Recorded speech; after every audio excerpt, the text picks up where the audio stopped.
आज इलेक्ट्रीशियन के क्लास में हम आर्मेचर परीक्षण के बारे में पढ़ेंगे। तो सबसे पहले देखते हैं आर्मेचर क्या होता है।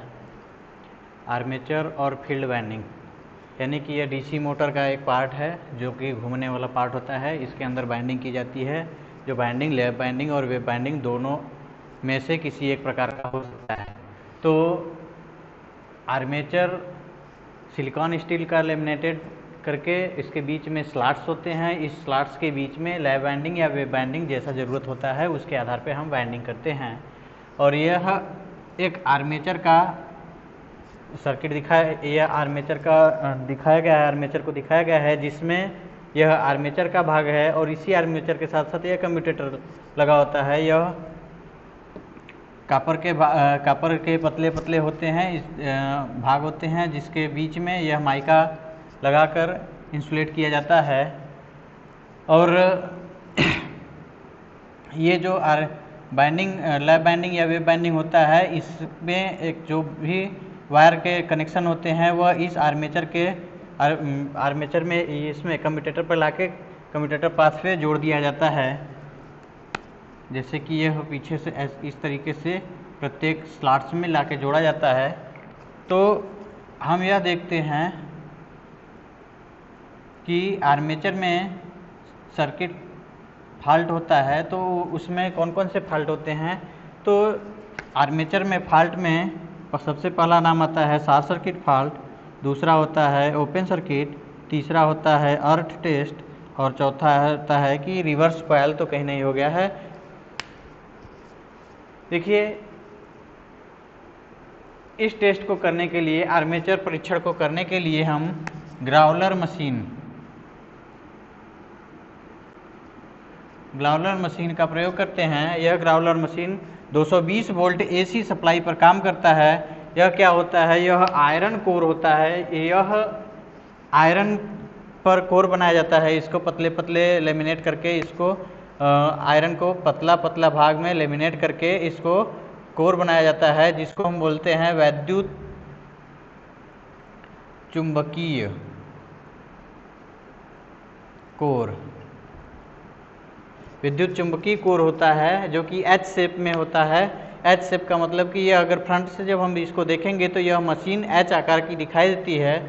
तो अब हम इसको टेस्टिंग के लिए सबसे पहले इस ग्राउलर के बारे में जानते हैं। यह ग्राउलर आपको बताया विद्युत चुंबकीय कोर के रूप में प्रयोग किया जाता है। और यह जो ग्राउलर के लिए विद्युत चुंबकीय बनाया जाता है यह ट्रांसफार्मर के प्राइमरी वाइंडिंग की तरह काम करता है। और यह जो आर्मेचर होता है जो इस पर रखा जाता है यह ट्रांसफार्मर का सेकेंडरी भाग की तरह काम करता है। तो जब हम सबसे पहले इसमें 220 वोल्ट की सप्लाई देते हैं तो यह जो आयरन कोर है इसमें विद्युत चुंबक उत्पन्न होता है। उसके बाद यह आर्मेचर जब इस पर रखते हैं तो इसमें भी इस म्यूचुअल इंडक्शन के कारण इसमें भी विद्युत चुंबक उत्पन्न होता है। तो सबसे पहले हम शॉर्ट सर्किट की बात करते हैं। तो शॉर्ट सर्किट टेस्ट के लिए जब हम क्या करते हैं कि ग्राउलर पे आर्मेचर को इस तरीके से रखते हैं और उसके बाद 220 वोल्ट की सप्लाई देते हैं तो यह प्राइमरी बाइंडिंग की तरह काम करता है। और उसके बाद इसमें सेकेंडरी बाइंडिंग की तरह यह आर्मेचर भी वर्क करने लगता है। तो सबसे पहले जब शॉर्ट सर्किट टेस्ट को हमें करना है तो शॉर्ट सर्किट टेस्ट के लिए क्या करते हैं, हेक्सर ब्लेड के ब्लेड को हम यूज करते हैं जो कि इसमें लगाते इस पे ये जो होता है आर्मेचर स्लॉट्स होते हैं। इस स्लॉट्स के ऊपर ये शाफ्ट के पैरेलल में इस पर इस तरीके से ब्लेड ले लेंगे और इसको एक तरफ से एक तरफ रगड़ते हुए प्रत्येक स्लॉट्स पर देखते चले जाएंगे। इसमें डरने की आवश्यकता नहीं है। इस ब्लेड में बस केवल झंझनाहट आती है, ना कि विद्युत सप्लाई आती है जिससे हम व्यक्ति को खतरा हो सकता है। तो इस तरीके से हम इस पर रगड़ते हुए पैरेलल में देखते हैं कि किस पर झंझनाहट यानी कि जो आवाज़ उत्पन्न होती है वह अधिकतम आवाज़ जो जिस स्लॉट्स पे उत्पन्न होगी उस स्लॉट में शॉर्ट सर्किट रहता है। उसके बाद उस स्लॉट्स के अंदर जो बाइंडिंग होती है उसको हम बदल देते हैं। दूसरा नंबर है open circuit test. Open circuit test के लिए क्या करते हैं, आर्मेचर को ग्राउलर मशीन पे पैरेलल में रख के एच शेप में 220 वोल्ट की सप्लाई देते हैं। उसके बाद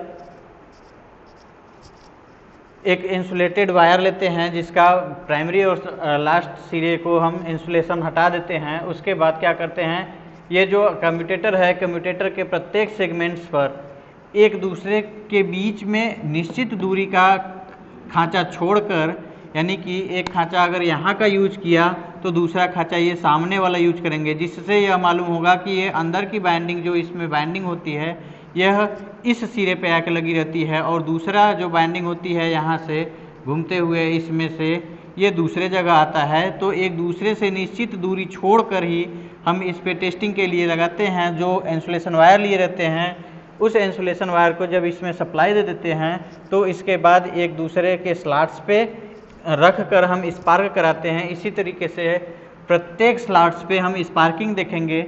जिस स्लॉट्स पे स्पार्किंग की मात्रा अधिक होगी उसमें open circuit test, open circuit होता है। उसके बाद क्या करते हैं कि बाइंडिंग को चेक कर लेते हैं और वहाँ पर उस सर्किट को क्लोज करते हैं। तीसरा है अर्थ टेस्ट। अर्थ टेस्ट के लिए क्या किया जाता है कि जो ग्लाउरल मशीन है उस पर आर्मेचर को इसी तरीके से रखकर इसमें 220 वोल्ट की सप्लाई दी जाती है। उसके बाद एक मिली वोल्ट मीटर को लेकर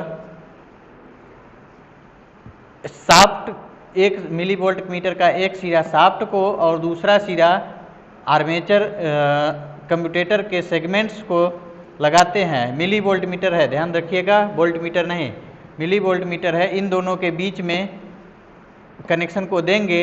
उसके बाद देखेंगे कि प्रत्येक स्लॉट्स पर किस पर मिली वोल्ट मीटर का विक्षोभ अधिक हो रहा है, यानी कि वहाँ पर जिस जगह पर विक्षोभ अधिक हो रहा है उसमें अर्थ है, और प्रत्येक स्लॉट्स पर जिसमें विक्षोभ एक बराबर हो रहा है वह उसमें अर्थ नहीं है।